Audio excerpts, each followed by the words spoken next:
Vous êtes un fan de jeux vidéo, de jeux de combat? Si je vous dis tin tin tin tin tin tin tin, vous me répondez Mortal Kombat.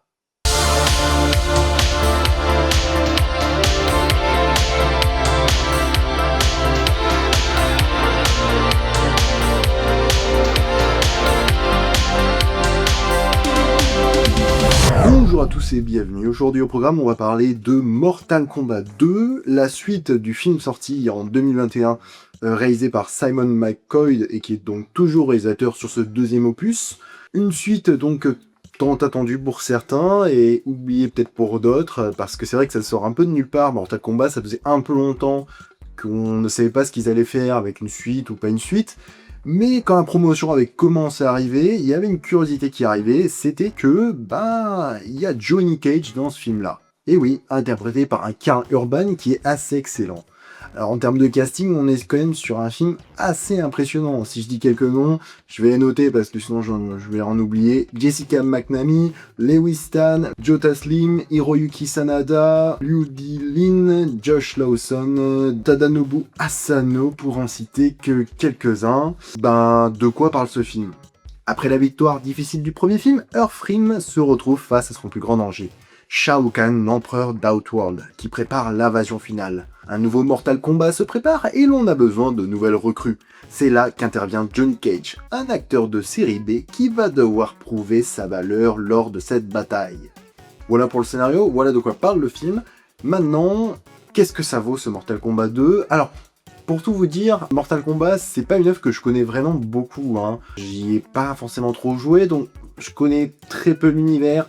En termes de jeux de combat, moi j'étais peut-être plus sur du Tekken ou du Soul Calibur, qui étaient des jeux que je connaissais déjà de base, qui là est vraiment un univers que je connais très très bien. Il y avait même eu certaines adaptations pour Tekken par exemple, qui sont pas folles. Souvent les jeux de combat, les adaptations de jeux de combat, il faudrait faire une vidéo un jour sur ça, parce que je crois qu'il y en a très peu, mais c'est jamais fou. Franchement, et donc là, après il y a eu beaucoup d'inspiration, on pense à Soul Calibur, Christophe Gans qui sont inspirés dans le Pacte des Loups. Mais c'est vrai que là, Mortal Kombat, c'est pas une œuvre que je connais à part entière, les personnages. Moi, j'ai un petit flou en termes de nom, parce qu'il y a beaucoup du coup de personnages, ce qui est le propre d'un jeu de combat, mais quand on n'est pas un spécialiste, on peut s'y perdre facilement. Donc, cette œuvre arrive, qui est la suite du film de 2021. Et ce film, et pourquoi en fait j'avais envie de le voir, surtout parce qu'il y avait Karl Urban, qui est un acteur que j'aime beaucoup, et que le film avait l'air quand même de pas forcément se prendre totalement au sérieux, de par ce qu'on a vu avec la promo, les premières bandes annonces. Donc franchement, ça donnait envie. Ensuite, est-ce que le film est réussi? Si je dois donner un petit avis à chaud, c'est pas un grand film en soi. Je pense que là où j'ai pas été déçu, c'est plus en fait sur le côté pas se prendre au sérieux. C'est-à-dire que pendant peut-être, c'est long, 50 minutes, je sais pas où le film voulait aller, c'était pas franchement très intéressant. Même les premières scènes de combat sont pas folles. Le film essaye d'en mettre un peu la vue avec des effets spéciaux, même si là par contre ça a une cohérence, que le film est très jeu vidéo ludique, quoi. C'est-à-dire que il arrive très bien à retranscrire l'univers qu'on pourrait avoir avec une manette face à un jeu de combat. Il le fait par les couleurs, la patte à l'image, mais aussi par plein de petites choses intéressantes. On va rentrer vite directement dans le sujet, mais chacun des personnages va s'exclamer, donc se présenter. Et ça, ils vont le refaire plusieurs fois durant le film. Et ça, je trouvais que c'était assez sympa. C'est quelque chose de très jeu vidéo. À chaque fois qu'on recommence une partie de jeu de combat, on va avoir deux personnages des deux côtés qui vont se présenter. Et là, on a un truc qui vraiment se fait littéralement, c'est-à-dire qu'un personnage va répéter, chacun des personnages, pas qu'un seul, va répéter plusieurs fois, chaque fois qu'il y a un nouveau combattant qu'il ne connaît pas, il va lui déclamer son nom. Donc ça, c'est totalement de jeu vidéo. On a même des plans aussi qui font très jeu vidéo. On a une scène qui se passe dans une espèce de souterrain égout avec en fait l'eau, ce qui remplace l'eau, c'est de l'acide. Et la caméra va se mettre littéralement en 2D, quoi. On va avoir les personnages qui vont être face à face, comme si on était face à un jeu vidéo sur notre écran de télévision. Donc ça marche assez bien au niveau de ça.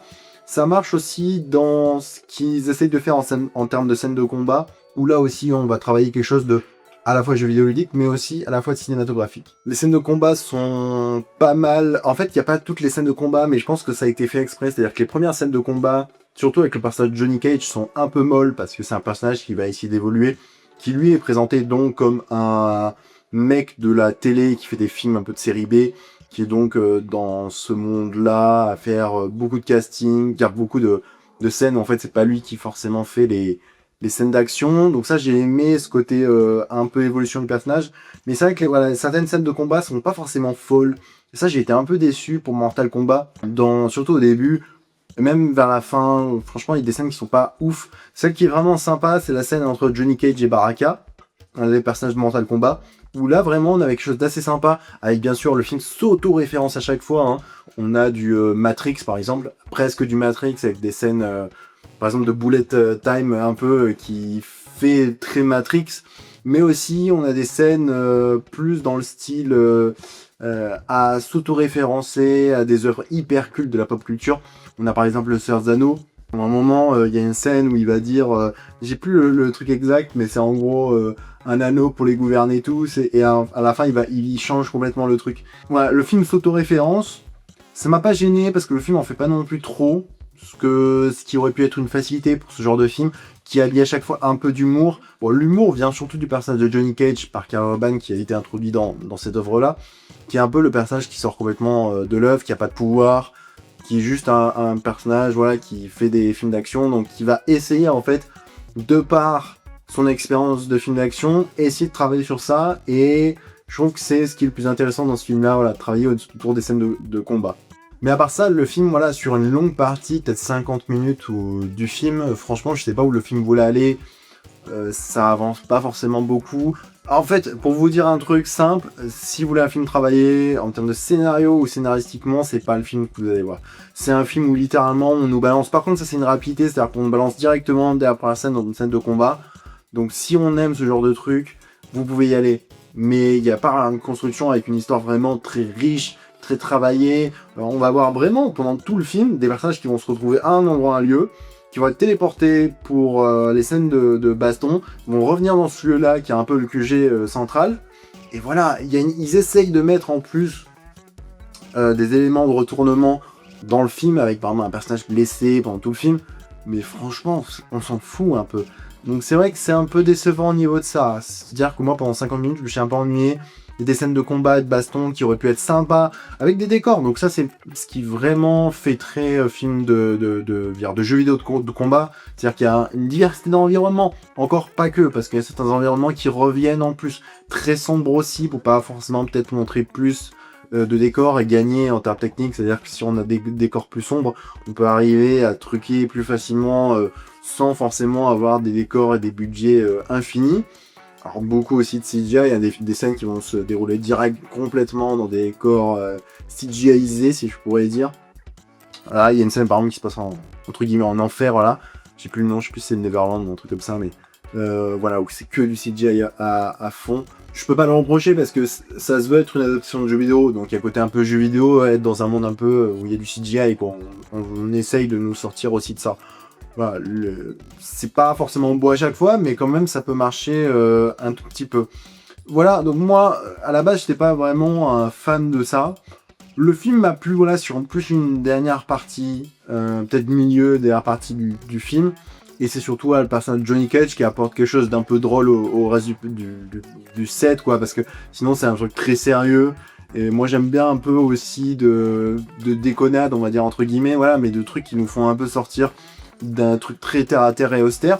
Et ce qui est sympa aussi, je parlais de jeux vidéo, c'est que Mortal Kombat est connu pour être un jeu vidéo ultra gore, de combat gore, où on va avoir des finishings où un personnage va finir un ennemi en par exemple lui tirant la colonne vertébrale, lui écrasant la tête.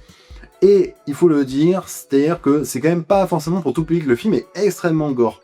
Et va sur du gore grotesque, au bon sens du terme. J'utilise ce mot, je pense, dans toutes les critiques, mais j'aime bien ce mot. C'est-à-dire que vraiment, on va être sur quelque chose d'extrêmement gore, mais de manière totalement assumée, et ça va pas choquer le spectateur parce qu'on sait qu'on va avoir du Mortal Kombat. On a des scènes de finishing qui sont assez sympas, ou avec des trucs vraiment très très cool. Au niveau de ça, ce finishing, donc c'est un terme qu'on entend dans le jeu vidéo Mortal Kombat, on a ce finishing. Et en fait, ça va revenir aussi par le biais d'un personnage dans ce film ici. Et donc, il y a aussi des références propres au jeu, des phrases, des choses qui vont être mises, le personnage de Johnny Cage qui va dire It's showtime. Et donc ça, on sent vraiment, c'est une inspiration directe aux jeux vidéo. Et même pour la VF, hein, moi j'ai vu le film en VF, c'est-à-dire que il va réutiliser littéralement It's showtime, ils vont pas faire une traduction littérale en français. Donc ça, c'est quand même assez pertinent aussi. Donc voilà, un film qui s'assume, un film qui va pas révolutionner ce que vous avez pu voir. Si vous êtes un fan de Mortal Kombat, vous allez sûrement aimer. Mais au-delà de ça, voilà, vous n'allez pas avoir une intelligence d'écriture aussi dans quelque chose de très profond. Hein. Ils essayent même de développer une arc entre des personnages qu'on voit surtout à la fin, qui sont pas du tout présents dans ce film-ci, qu'on voit dans le Mortal Kombat de 2021. Mais voilà, si vous êtes un fan, peut-être que vous allez vraiment vous accrocher. Un non-fan va pas forcément s'accrocher, à part si vous aimez des films de baston et de bataille. Là, le film, entre guillemets, sert sa cause. Parce qu'on a des scènes de baston qui se tirent, même si je vous ai dit que certaines pouvaient être un peu plus décevantes. Voilà, donc j'ai parlé du scénario, en termes techniques, j'ai parlé de beaucoup de trucs comme ça. Alors la musique, bien sûr, revient de Mortal Kombat avec ce son unique. Donc là, ça marche bien, avec surtout une orchestration 2026 qui est assez cool. On a beaucoup aussi de sons des années 80, on a du Scorpion aussi qui revient dans le film. Donc le film, voilà, s'assume à la fois comme une œuvre totalement presque 80-90, hein, dans ce qu'il essaye de montrer. On a aussi pas mal, au tout début, de plans où en gros, le personnage de Johnny Cage, donc on le filme pendant un film, donc pendant sa promo, et en gros, ça va être réalisé, tourné, comme si on était sur un vieil écran de télé, voilà, hertzienne, genre, vraiment de télé cathodique, avec ce genre de vagues sur l'écran qu'on retrouve comme si on mettait une cassette de VHS dans le magnétoscope. Mais voilà, le film essaye aussi de donner une vibe pour, je pense, une certaine jeunesse qui sont nés dans cette époque-là, ou déjà adultes, hein, mais qui jouaient à Mortal Kombat. Voilà.